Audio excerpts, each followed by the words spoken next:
बिस्मिल्लाहिर्रहमानिर्रहीम। अस्सलाम वालेकुम। आज हमारे पास सी प्लस प्लस की दूसरी क्लास है।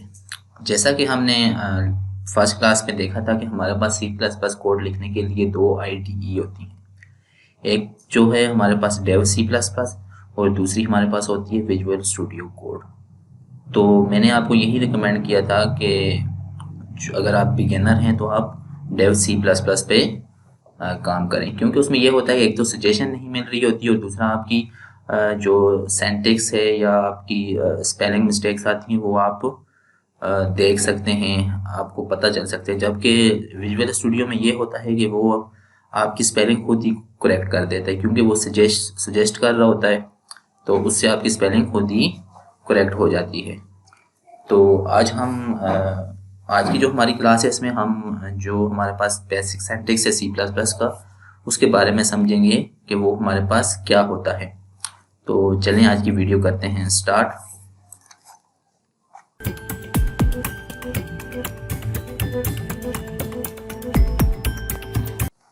सबसे पहले हम Dev C plus plus open कर लेते हैं और यहाँ से हम फाइल न्यू से आपने सोर्स फाइल लेनी है या आपने शॉर्टकट की Ctrl+N इंटर करना है।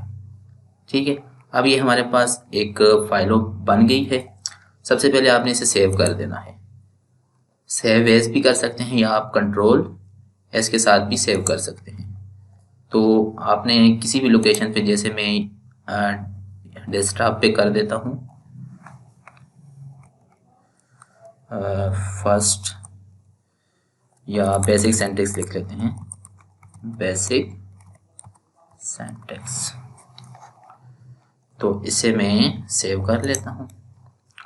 ये अब हमारे पास बेसिक सिंटैक्स डॉट सीपीपी हमारे पास जो है सी प्लस प्लस की जो हमारे पास कोड होता है इसकी एक्सटेंशन होती है।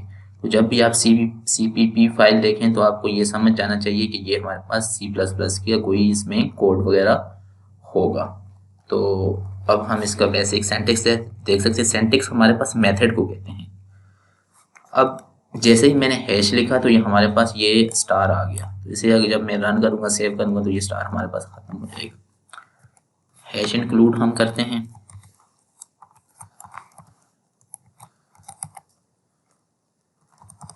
आयो स्ट्रीम पहले मैं कोड लिख लेता हूँ, फिर मैं आपको वन बाय वन समझाता हूँ। Name space std int man और यहाँ पे होता है रिटर्न 0। ये हमारे पास जो है बेसिक सिंटैक्स है सी प्लस प्लस का बेसिक इसकी स्ट्रक्चर है। तो इसमें हमारे पास जो ये सबसे पहले हमने लाइब्रेरी यूज़ की है, ये जो हमारे पास होती है ये हमारे पास हेडर फाइल होती है या प्री प्रोसेसर डायरेक्टिव इनको कहते हैं। इनमें हमारे पास ये होता है, अब जैसे ये हमने इंक्लूड किए हैश इंक्लूड आयो स्ट्रीम। अब इसका ये मतलब है कि ये हमारे पास क्या होती है, इनपुट आउटपुट स्ट्रीमिंग के लिए होती है। जितने भी हम इसके अंदर कोड के अंदर कोई आउटपुट अगर हमने शो करवानी है या इनपुट शो करवानी है तो वो इस लाइब्रेरी की मदद से होती है। इसके बैक एंड पे डेवलपर जो हैं उन्होंने बहुत ज़्यादा कोड करके रखा होता है, तो हमें उतना ज़्यादा लंबा कोड करने की ज़रूरत नहीं होती। हम सिर्फ इस लाइब्रेरी को इंक्लूड करते हैं और अपना जो हमारा काम है वो आसान हो जाता है। ये हमारे पास जितने भी प्रोग्राम के अंदर इनपुट आउटपुट लेते हैं उसके लिए यूज़ होता है।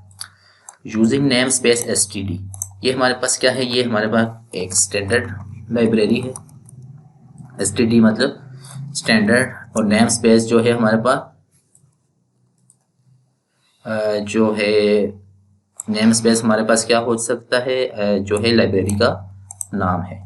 ठीक है, तो इसकी मदद से जो हम इनपुट आउटपुट करते हैं इसकी मदद से इस स्ट्रीमिंग को आउटपुट इनपुट स्ट्रीमिंग जो है वो परफॉर्म हो सकती है इसकी हेल्प से।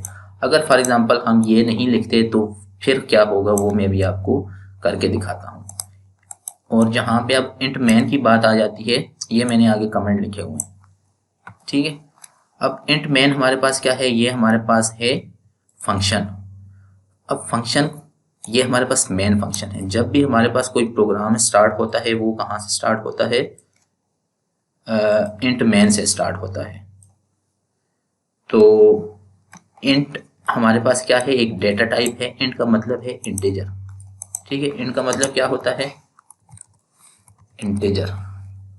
और ये हमारे पास कौन सा फंक्शन है, मेन फंक्शन है, मेन फंक्शन। ऊपर हमारे पास क्या थी, स्टैंडर्ड लाइब्रेरी, यहाँ पे ARD स्टैंडर्ड हो गया, ठीक है। तो नीचे हमारे पास क्या है, ये हमारे पास लाइब्रेरी है, मेन फंक्शन है। अब हम उसके बाद हमने ये फंक्शन का हमारे पास दो ब्रैकेट हमने डाल ली। उसके बाद ये जो दो ब्रैकेट हैं ये हमारे पास बॉडी की ब्रैकेट है।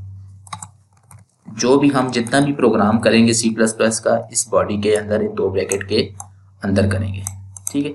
और रिटर्न 0 का क्या मतलब है, इसका मतलब ये है कि हमने इंटीजर टाइप का फंक्शन लिया है। जब भी हम इंटीजर टाइप का फंक्शन लेते हैं तो उसमें हमने कोई ना कोई वैल्यू, कोई इंटीजर रिटर्न करना होता है। तो इंटीजर हमारे पास कौन से, 0 से 9 तक जितने भी हैं ये हमारे पास इंटीजर हैं। तो इसकी जगह आप 0 1 2 3 4 1 2 कुछ भी रिटर्न कर सकते हैं, लेकिन जो रिकमेंड है वो 0 ही हमारे पास होता है कि आप रिटर्न 0 करें, क्योंकि अभी इसमें हम कुछ भी रिटर्न, मेन फंक्शन है सिंपल, और एक रिटर्न 0 लिख लिया है, ठीक है। उसके बाद हम अब इसमें हम कुछ आउटपुट करके देखते हैं। एक और बात, अगर हम यहाँ पे रिटर्न 0 नहीं लिखते फिर भी प्रोग्राम हमारे पास रन तो हो जाएगा, लेकिन इंट अगर मेन हमने लिखा है तो हमें रिटर्न 0 लिखना चाहिए, ठीक है। अगर आपने अगर C लैंग्वेज की है तो उसमें हमारे पास ऐसे होता था, वाइड मेन, हम वाइड मेन लिखते थे। जब भी आप वाइड लिखेंगे तो फिर आपको कोई भी वैल्यू रिटर्न करने की ज़रूरत नहीं है, जबकि अगर आप इंट लिखेंगे तो आपको कोई ना कोई वैल्यू एंड में लाजमी रिटर्न करनी होगी इंटीजर टाइप की। तो वो हम ज़्यादातर जो यूज़ करते हैं वो 0 करते हैं। अब हम ये देख लेते हैं कि अगर हम ये लाइब्रेरी जो है इसको यूज़ ना करें, ये हम ना लिखें, तो फिर हमें क्या मुश्किल होगी और इससे हमें क्या आसानी होगी। फॉर एग्जांपल मैं आपको एक कोई चीज़ प्रिंट करके दिखाता हूँ, Cout हेलो C++, और ये अब ये हमारे पास एक बेसिक सिंटैक्स है किसका, किसी चीज़ को डिस्प्ले करवाने का, आउटपुट या डिस्प्ले करवाने का, ठीक है। ये हमारे पास क्या है, Cout है। ये जो चीज़ें हैं ना ये कमेंट किए हुए मैंने, ये प्रोग्राम जो कंपाइलर है इन चीज़ों को नहीं देख रहा, वो सिर्फ इस कोड को देखेगा, ठीक है। ये डबल जो फॉरवर्ड स्लैशेस मैंने यूज़ किए हैं ये कमेंट के लिए यूज़ किए हैं, ठीक है। तो ये आप अपनी आसानी के लिए अगर आप लिखना चाहें तो अपने प्रोग्राम में लिख सकते हैं, एक एक लाइन में लिख सकते हैं कि ये लाइन हमने क्यों लिखी है और इसका हमारे पास क्या मतलब है। तो आप आउटपुट में ये सारी चीज़ें लिख सकते हैं, कमेंट में लिख सकते हैं।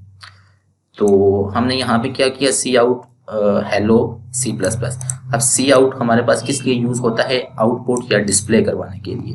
तो आप यहाँ से कंपाइल कर सकते हैं और यहाँ से कंपाइल और रन दोनों होगा, या शॉर्टकट की है F11। तो आप F11 भी प्रेस कर सकते हैं या यहाँ से इसे प्रेस करके।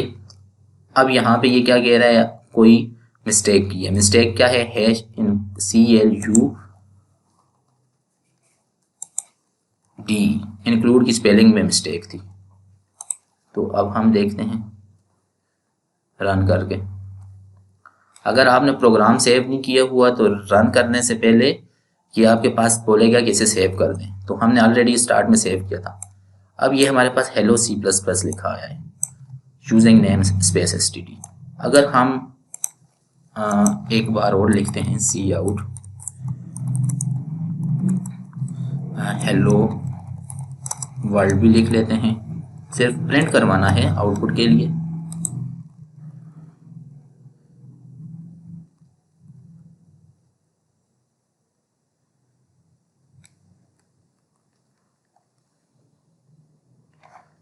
Hello C++ hello world. तो अब इसमें हम स्पेस या इसको निचली लाइन में लाना है तो वो हम कैसे लाएंगे, यहाँ पे आप दो चीज़ें यूज़ कर सकते हैं, एक बैकस्लैश n और दूसरा एंड लाइन। अभी बैकस्लैश एन करवाता हूँ तो आगे प्रोग्राम में हम एंड लाइन भी कर लेंगे। तो अब देखते हैं।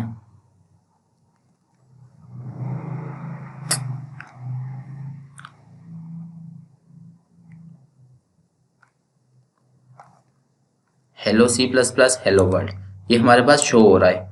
अब ये डबल लाइन लेने का मकसद ये था कि आपको इसकी इम्पोर्टेंस बताने की। अगर फॉर एग्जांपल मैं ये लाइन यहाँ से रिमूव कर देता हूँ तो क्या ये प्रोग्राम रन होगा? नहीं, ये एरर आ रहा है। ये क्या कह रहा है? See out was not declare in this scope. तो ये हमारे पास एरर आ गया है। किस में एरर है? मेन फंक्शन के अंदर एरर है। तो इसको हम कैसे लिखते हैं? अगर हम ये स्टैंडर्ड लाइब्रेरी यूज नहीं करें तो हमें इनपुट आउटपुट हर एक के साथ एसटीडी हर लाइन में हमें एसटीडी लिखना पड़ेगा। तो अब भी ये रन हो जाएगा।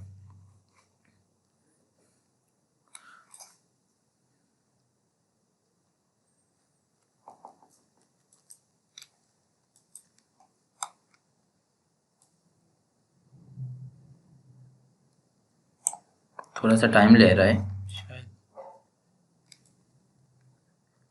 Hello C plus plus hello world लिखा आ गया। अब अगर फॉर एग्जांपल हमने 10 लाइनें प्रिंट करनी है, 10 बार हमने इनपुट लेना है, आउटपुट लेना है, बड़ा प्रोग्राम कर रहे हैं, तो हमें हर लाइन में एसटीडी और ये कॉलन डालना पड़ेगा हर लाइन पे।